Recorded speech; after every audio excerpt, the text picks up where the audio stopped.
Hello all வணக்கம். Welcome to Nidahas creations. எப்படி இருக்கீங்க எல்லாரும்? எனக்கு கொஞ்சம் உடம்பு சரியில்லைங்க. நேற்று நைட்லேருந்து நல்லா ஃபீவரு, கோல்டு அந்த மாதிரி தான் இருக்குது. பட் பரவாயில்ல, எல்லாம் நல்லாயிடும். ஒரு நாள் தான் அப்படி இருக்கும். இது வந்துட்டு நான் ஃப்ரைடே தை வெள்ளிக்கிழமை அன்றைக்கி எடுத்தது. தை 2ஆம் வெள்ளின்னு சொல்லலாம். ஏன்னா முதல் வெள்ளி வந்துட்டு பொங்கல் ஒட்டியே வந்ததுனால ஒன்றும் பண்ண முடியாமல் போயிடுச்சு அன்றைக்கி. அதனால் 2ஆம் வெள்ளி தான் வந்துட்டு சாமி கும்பிட்ருந்தேன். ஏன்னா பொதுவாக இந்த தமிழ் மாதங்களில் தை, ஆடி, அதுக்கப்புறம் இந்த மார்கழி இதெல்லாமே ரொம்ப ஸ்பெஷல் மந்த்துன்னு சொல்லுவாங்க. ஐப்பசி இது எல்லாமே ரொம்ப ஸ்பெஷலு. அதில் நீ என்னம்மா நீ எல்லாத்துக்கும் தான் பண்ணிகிட்ருக்க அப்படின்னு நீங்கள் பேசலாம், சொல்லலாம். ஆமாம், நான் எல்லாத்துக்கும் பண்ணுவேன். ஏன்னா இதெல்லாம் எனக்கு பிடிக்கும், அதனால் நான் பண்ணிகிட்ருக்கேன்.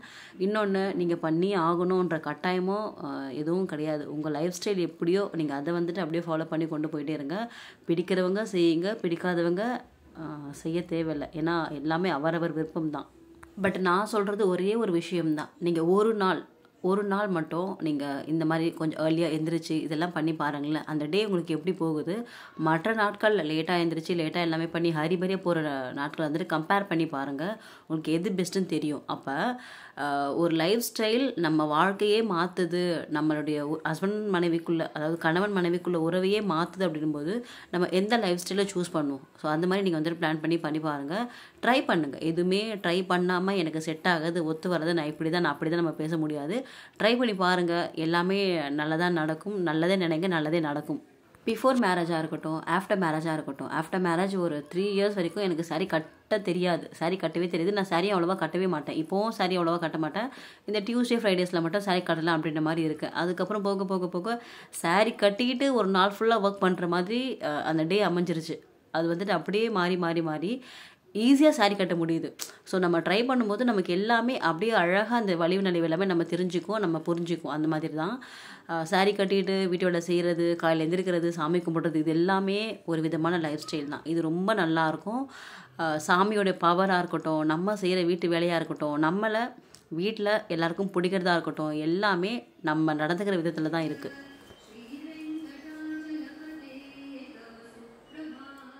நார்மலாகவே நான் ஒரு 4-4:30 மணிக்கு எந்திரிச்சிக்குவேன். அன்றைக்கி வெள்ளிக்கிழமைன்றதுனால அதே மாதிரி தான் 4 மணிக்கு எந்திரிச்சேன். ஆனால் எந்திரிச்சு அப்படியே பெட்லேயே உட்காந்தாச்சு. ஏன்னா ஒரு மாதிரி இருக்கும். நம்ம எந்திரிக்கும் போது கண்டிப்பாக அந்த ஃபீலிங் இருக்கும். இப்படியே படுத்துடலாமா, அப்படியே தூங்கிடலாமா.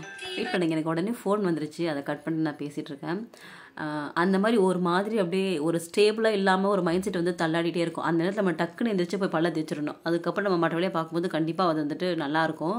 எனக்கு சம்டைம் அப்படியே தூங்கிடலாம் அப்படின்னு இருக்கும். ஆனால் சம்டைம் வேணாம் எந்திரிச்சு நம்ம மற்ற வேலையை பார்க்கணும், நம்ம போய் சாமி கும்பிடணும், நம்ம மெடிடேஷன் பண்ணணும், அப்போ தான் நம்ம நினைக்கிறது நடக்கும் அப்படின்ற மாதிரி ஒரு ஸ்ட்ராங்கான முடிவு வந்ததுக்கப்புறம் அடுத்து படுத்தாலுமே அது ஒரு நிம்மதியான தூக்கம் வராது.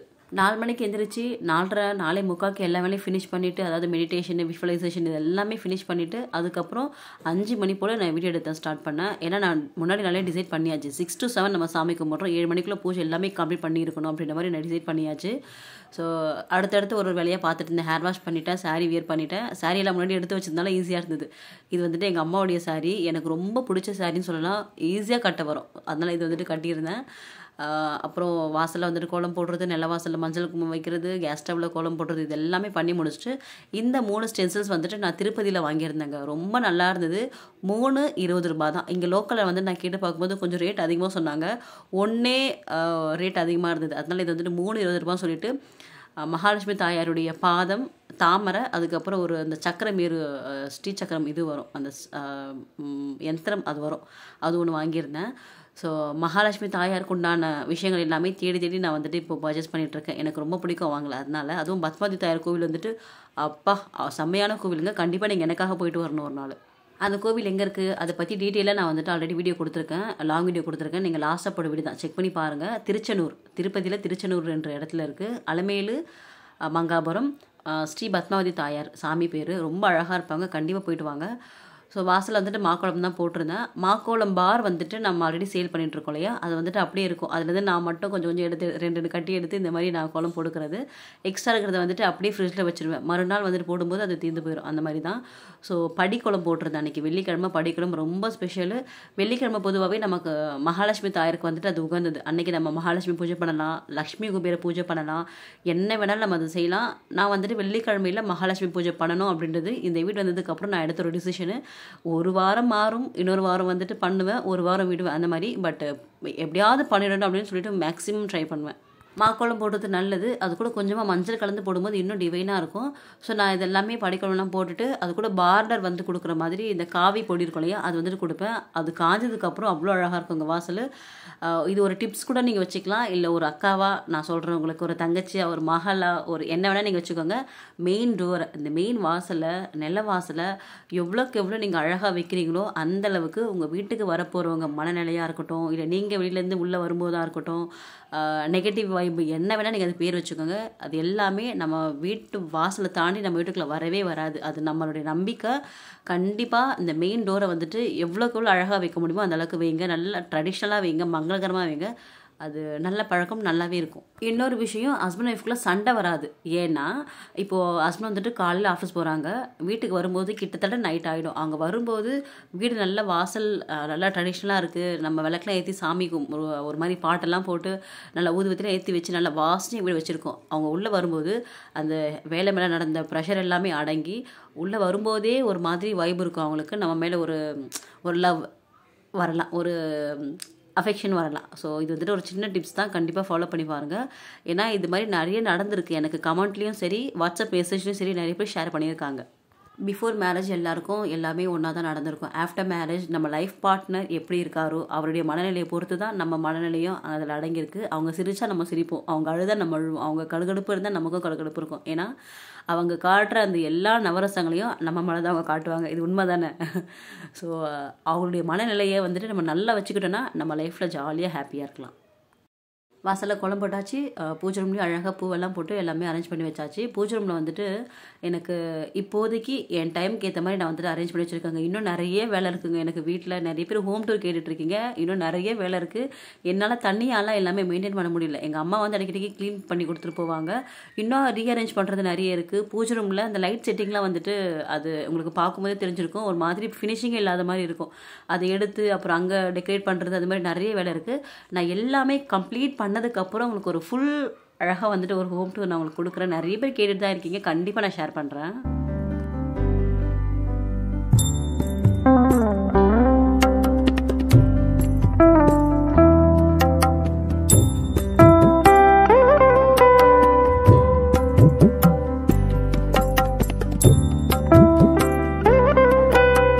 எப்பவும் பூஜை ரூமில் 5 விளக்கு ஏற்றுவேன். 5 விளக்கு ப்ளஸ் வாசலில் 2 விளக்கு ஏற்றுவேன். வாசல் விளக்கு வந்து நம்ம கணக்கு வைக்க வேணாம், பூஜை ரூமில் மட்டும் நம்ம 5 விளக்கு ஏற்றிக்கலாம்.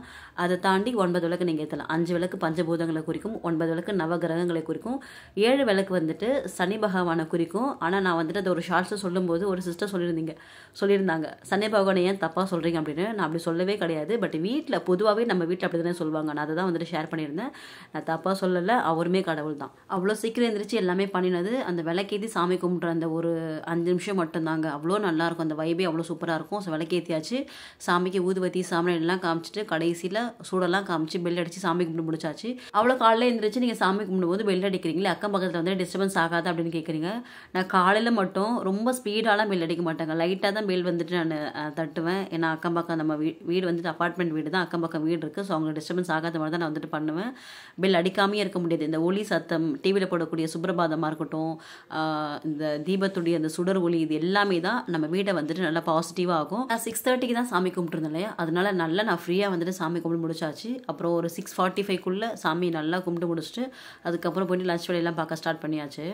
தினமும் பஞ்சகவிய சாம்பிராணி ஏற்றி வைப்பேன். அன்றைக்கி வெள்ளிக்கிழமைன்றதுனால பஞ்சகவிய சாம்பிராணி காலையில் வந்துட்டு வீடு ஃபுல்லாக காமிச்சிட்டு அதுக்கப்புறம் ஈவினிங் நைட்டு போல் நான் வந்துட்டு மகாலட்சுமி தாயார் பூஜை பண்ணும்போது பஞ்சகவிய விளக்கில் கொஞ்சமாக நெய் விட்டு விளக்கேற்றி முடிச்சிருந்தேன். வெள்ளிக்கிழமையில் 3 நேரம் நமக்கு சுக்கிரஹோரை வரும். காலையில் 6 to 7, மதியம் 1 to 2, நைட்டு 8 to 9 அந்த மாதிரி வரும். ஸோ நான் காலையில் முடிஞ்ச அளவுக்கு பண்ண தான் பார்ப்பேன் மேக்ஸிமம். ஏன்னா வீட்டில் நம்ம எல்லோரும் இருக்கும்போது, கணவராக இருக்கட்டும் பசங்களாக இருக்கட்டும், எல்லோரும் இருக்கும்போது நம்ம சாமி கும்பிட்டு முடிக்கிறது தான் ஒரு ஃபுல் சாட்டிஸ்ஃபேக்ஷன் எனக்கு கொடுக்கும். யாருமே இல்லாத போது தனியாகவும் கும்பிடலாம், வேறு வழி இல்லைன்னா நம்ம அது மாதிரி பண்ணி தான் ஆகணும். பட் நம்ம கொஞ்சம் ஸ்ட்ரெயின் பண்ணி எழுந்திரிச்சு நம்ம எல்லோரும் இருக்கும்போது சாமி கும்பிட்டு முடிக்கிறது வந்துட்டு ரொம்ப நல்லாவும் இருக்கும். நீங்கள் நினைக்கலாம் நீங்கள் கும்பிடும்போது அவங்க இல்லவே இல்லையே பக்கத்தில் அப்படின்னு கேட்கலாம். பட் எல்லாரும் தூங்கிட்டு இருக்காங்க, நான் வந்துட்டு வீட்டில் சாமி கும்பிட்டு முடிச்சிட்டேன். எல்லாரும் இருக்கும்போதே வாசல் கழுவுறது, வீடு பெருக்கிறது, வீட்டில் துடைக்கிறது, அப்புறம் வாசல் கோலம் போடுறது, விளக்கேற்றுறது, இது எல்லாமே நம்ம பண்ணி முடிச்சிடணும். நம்ம கணவராக இருக்கட்டும் இல்லை பசங்களாக இருக்கட்டும், வெளியில் இப்படி போனதுக்கப்புறம் இதெல்லாம் பண்ணக்கூடாதுன்னு சொல்லுவாங்க. ஒரு 2 ஹார்ஸ்க்கு இதெல்லாம் பண்ணக்கூடாது. ஏன்னா உங்களுக்கே தெரியும் ஏன் அப்படின்ட்டு. அதுக்கப்புறம் நம்ம வந்துட்டு ஒரு மதியம் போல் இல்லை ஈவினிங் போல் நம்ம வந்துட்டு இதை ஃபாலோ பண்ணிக்கலாம். ஆனால் என்ன நான் சொல்கிறது, காலையில் பண்ணி முடிச்சிடுங்க, எதுக்கு ஸோ 7:30 வரைக்குமே விளக்கு நல்லாவே சுடர் விட்டு எரிஞ்சிட்ருக்கும். ஒரு 1 hour கிட்ட நல்லா எரிய வைப்பேன் நான். அதுக்கப்புறம் குழந்தைங்க வந்துட்டு ஸ்கூல் போகும்போது, ஹஸ்பண்ட் ஆஃபீஸ் போகும்போது வந்து சாமி கும்பிட்டுட்டு போவாங்க. இதே மாதிரி தான் வந்துட்டு எவ்ரி ஃப்ரைடே நடக்கும். ஆனால் ஃப்ரைடே வந்துட்டு எனக்கு அந்த வைபே வேறு மாதிரி கொஞ்சம் பரபரப்பாக ஆன மாதிரி இருக்கும். யாருக்கெல்லாம் அந்த மாதிரி கீழே கமெண்ட்டில் ஷேர் பண்ணிக்கோங்க. இந்த ஃப்ரைடே டியூஸ்டே அப்போ மட்டும் நமக்கு பக்தி இருக்குதான், பட் அது அன்றைக்கி வந்துட்டு ஓவராக பக்தி ஆகிடும். அது ஏன்னா அது ஹவுஸ் ஒய்ஃப்களுக்கு மட்டும்தான் தெரியும். அந்த வெள்ளிக்கிழமைக்கு உண்டான ஒரு பவர்ஃபுல் வந்துட்டு அதில் இருக்குல்ல. இப்போது நிலப்படி மேலே மஞ்சள்லாம் பூசிட்டு அம்மன் பாதம் நானே கையிலே போட்டு விடுவேன் கோலமாவுலேயே. ஆனால் இந்த ஸ்டென்சில்ஸ் வச்சு போடும்போது அப்படியே ஒரு குழந்தை, ஒரு சின்ன பொண்ணு வந்துட்டு வீட்டில் காலடி வச்சா எப்படி இருக்கும் அதே மாதிரி தான் இருந்ததுங்க. எனக்கு பார்க்க அவ்வளோ அழகாக இருந்தது. அப்புறம் அங்கே வந்துட்டு மகாலட்சுமி தாயாருக்கு போற்றிகள்லாம் சொல்லிவிட்டு பூவெல்லாம் அழகாக வாசப்படி மேலே போட்டுட்டு அங்கே தொட்டு கும்பிட்டுட்டு அதுக்கப்புறம் உள்ளே போகிறது நல்ல பழக்கம். ஏன்னா வாசப்படியில் வந்துட்டு நம்மளுடைய குலதெய்வம் அங்கே தான் இருக்காங்கன்னு சொல்லுவாங்க. இது என்கிட்ட இருக்கக்கூடிய ஒரு நல்ல பழக்கமாக இல்லையான்னு தெரியல, கெட்ட பழக்கமாக கூட இருக்கலாம். நான் ஒரு கோவிலுக்கு போகிறேன், அந்த கோவிலில் வந்துட்டு சாமிக்கிட்ட ஒரு சின்ன வேண்டுதல் வைக்கிறேன். எந்த கோவில் போனாலும் ஏதாவது வந்துட்டு சாமிக்கிட்ட நான் நன்றிகள் தான் மோஸ்ட்லி சொல்லுவேன். ஆனால் அந்த சாமி மேலே வந்துட்டு எனக்கு ஒரு பவர் இருக்குது. அந்த சாமி வந்துட்டு உண்மையானவங்க தான் அப்படின்ற மாதிரி நான் நம்பணும்னா ஏதாவது ஒரு சின்ன ஒரு வேண்டுதல் வந்துட்டு நான் வச்சுட்டு வருவேன்.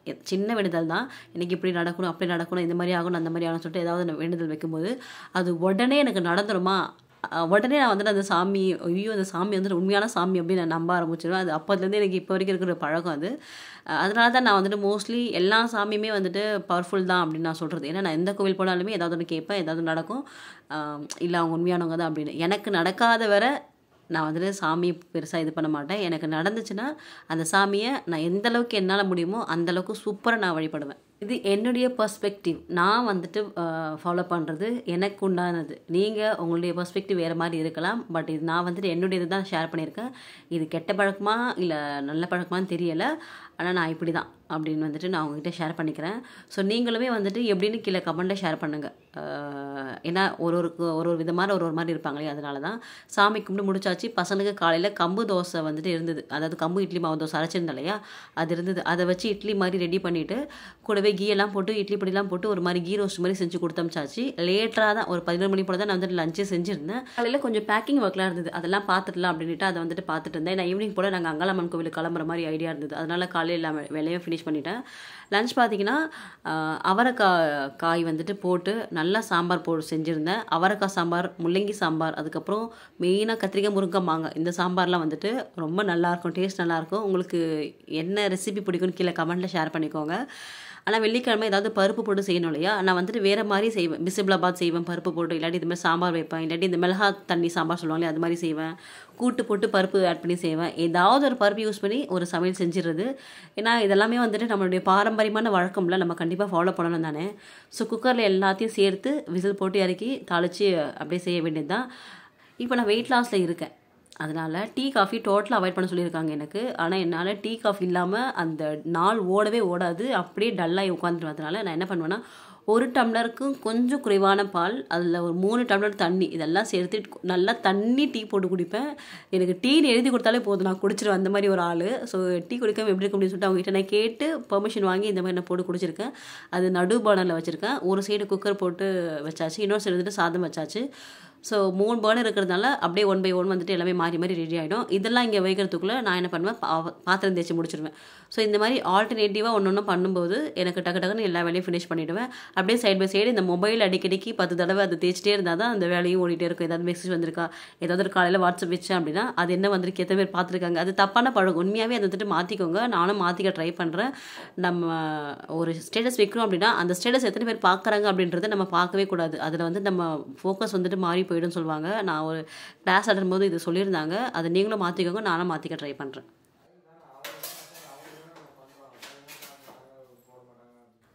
வெள்ளிக்கிழமை லஞ்ச் பார்த்தீங்கன்னா அவரைக்காய் சாம்பார், இது தொட்டுக்கிறதுக்கு உருளைக்கிழங்கு பட்டாணிலாம் சேர்த்து நல்லா ஒரு தொக்கு மாதிரி ரெடி பண்ணியிருந்தேன். செம்ம டேஸ்ட்டாக இருக்குங்க. சோம்பு தாளித்து நம்ம செய்யணும், கடுகுலாம் எதுவுமே ஆட் பண்ணக்கூடாது. சோம்பு போட்டு வெங்காயம் தக்காளி எல்லாம் போட்டு சாம்பார் பொடி மட்டும் சேர்த்து கொஞ்சமாக உப்பு மஞ்சத்தூள்லாம் போட்டு அதுக்கப்புறம் நம்ம வேக வச்சுருந்த இந்த உருளைக்கிழங்கு பட்டாணி எல்லாம் சேர்த்து நல்லா கலரி கொடுத்து மேலே கொத்தமல்லி தழை தூவி இறக்குனீங்கன்னா செம்ம டேஸ்ட்டாக இருக்கும். இது கூட சாம்பார் ரசம் இது வந்துட்டு நல்லா காம்பினேஷனாக இருக்கும். இதுதான் வந்து நான் அன்றைக்கி செஞ்சுருந்தேன். ஸோ நான் வந்துட்டு சில விஷயங்கள் நான் உங்களுக்காக ஷேர் பண்ணுறேன். இது ஆல்ரெடி நிறைய பேர் இதை ஃபாலோ பண்ணிட்டு இருப்பீங்க. அப்படி ஃபாலோ பண்ணலை அப்படின்னா கண்டிப்பாக ஃபாலோ பண்ணி பாருங்கள். ஓகேவா? இப்போ நிறைய பேர் நம்ம பார்த்துருப்போம். நம்ம வாழ்க்கையிலயும் சரி, நம்ம எங்கேயாவது போகணும் அப்படின்னா நிறைய பேர் நம்ம கூட பேசுவாங்க. ஆனால் நமக்கு வந்துட்டு அவங்கள முழுமையாக தெரியாது.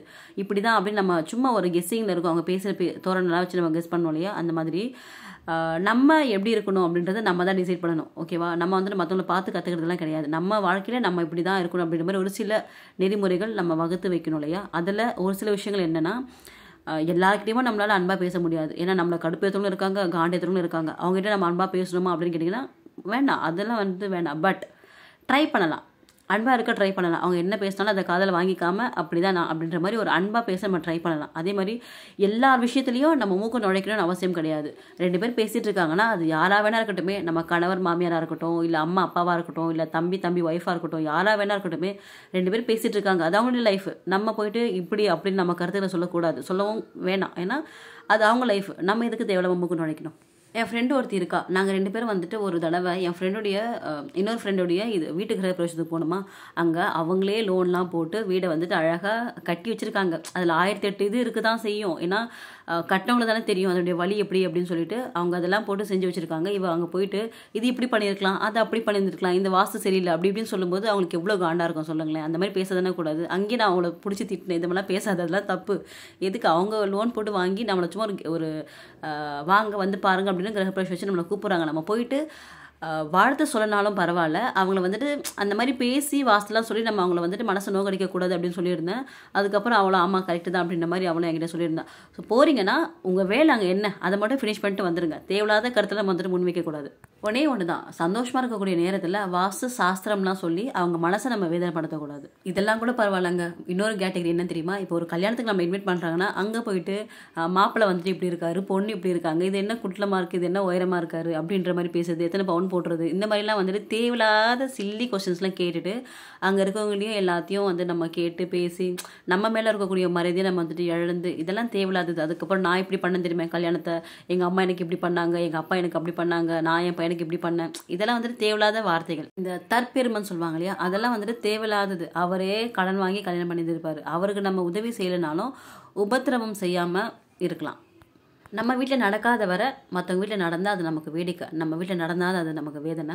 ஸோ ஏதாவது ஒரு டெத்துக்கு நம்ம போகிறோன்னு வச்சுக்கோங்களேன், அங்கே தான் போய்ட்டு சத்தமாக ஃபோன் பேசுகிறது, சிரிக்கிறது, ஏதாவது சின்ன அப்படியே குசுன்னு பேசிகிட்டே இருக்கிறது, இதெல்லாம் நம்ம பண்ணாமல் இருந்தால் நம்ம யாருன்றதை அங்கே இருக்கிறவங்க புரிஞ்சுக்குவாங்க. நம்ம மேனரிசத்தால் நம்ம வந்துட்டு புரிய வைக்கணும். நம்ம மேலே மற்றவங்களுக்கு மரியாதை வரணும், நம்ம வந்துட்டு ஓரளவுக்கு ஒரு இதுவாக இருக்கணும் அப்படின்னா நம்ம இந்த மாதிரி சில விஷயங்கள் ஃபாலோ பண்ணினா தான் நம்ம வந்துட்டு நமக்கே நம்மளை பிடிக்கும். கல்யாணமாகி 10 வருஷம் ஆகுது. ஆனால் ஃபஸ்ட்டு ஸ்டார்டிங் 2 வருஷத்தில் எங்கள் மாமியார் கூட சண்டை போட்டே எனக்கு அந்த 2 வருஷம் ஓடிடுச்சு. அதுக்கப்புறம் எங்கள் மாமியார் வந்துட்டு ஒரு பெரிய இதில் தான் நான் வந்துட்டு வச்சுருக்கேன். ஏன்னா எதுவாக இருந்தாலும் என் ஹஸ்பண்டுக்கு நான் எதுவும் செய்கிறதா இருந்தாலும் நமக்கு ஒரு ஆசை இருக்கும்ல, என் கணவருக்கு நான் தான் செய்யணும், நான் தான் பண்ணணும் அப்படின்ற மாதிரி ஒரு ஆசை இருக்கும்ல. அதில் மெயினாக நம்ம வந்துட்டு இருக்கக்கூடியது சமையல் தான். நம்ம சமைச்சு போட்டு அவங்க சாப்பிட்றது தான் வந்துட்டு ஒரு பெரிய ஒரு விஷயம். அது கண்டிப்பாக நம்ம விட்டு கொடுக்கக்கூடாது யாருக்கும்.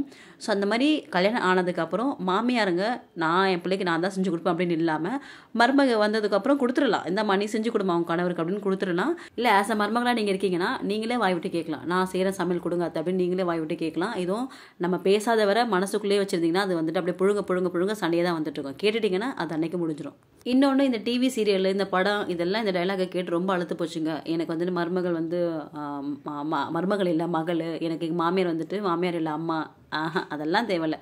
மருமகள் மகள், மாமியார், அம்மா பொண்ணு வரவங்களாம் தேவையே கிடையாது. ஏன்னா அம்மா பொண்ணு அப்படின்னா நம்ம அம்மா அடித்தா நம்ம அமைதியாக இருப்போம், அம்மா திட்டா நம்ம அமைதியாக இருப்போம், மாமியார் திட்டா நம்ம என்ன சொல்லுவோம், எங்கள் மாமியார் திட்டுது அது ஒரு இதுடி அப்படின்ற மாதிரி தானே பேச செய்வோம். ஏன்னா அம்மானா நம்ம ஒன்றும் பேச மாட்டோம், அடி வாங்கிட்டு நம்ம வந்துட்டே இருப்போம். மாமியார் ஏதாவது சொன்னால் நம்ம இது பண்ணுவோம், மாமியார் குடும்பம் நம்ம சொல்லி விட்டுருவோம்ல. அதனால் நமக்கு கடவுள் கொடுத்த ஒரு போஸ்டிங் மருமகள் போஸ்டிங். அந்த போஸ்டிங்கை நம்ம நல்லா எந்த விதமான ஒரு இதுவும் இல்லாமல் அழகாக வந்துட்டு இதை செஞ்சு நம்ம கடமையை செஞ்சு முடிச்சுட்டு போயிட்டே இருக்கணும். என் மனசில் தோன்றது எல்லாத்தையும் நான் உங்ககிட்ட ஷேர் பண்ணிட்டேன்னு நினைக்கிறேன். கண்டிப்பாக உங்களுக்கு பிடிக்கும்னு நினைக்கிறேன். உங்கள் ஃபீட்பேக்கை கீழே கமெண்ட்டில் ஷேர் பண்ணிக்கோங்க. சேனல் மறக்காம லைக் பண்ணி சப்ஸ்கிரைப் பண்ணிக்கோங்க. தேங்க்யூ ஃப்ரெண்ட்ஸ், பாய்.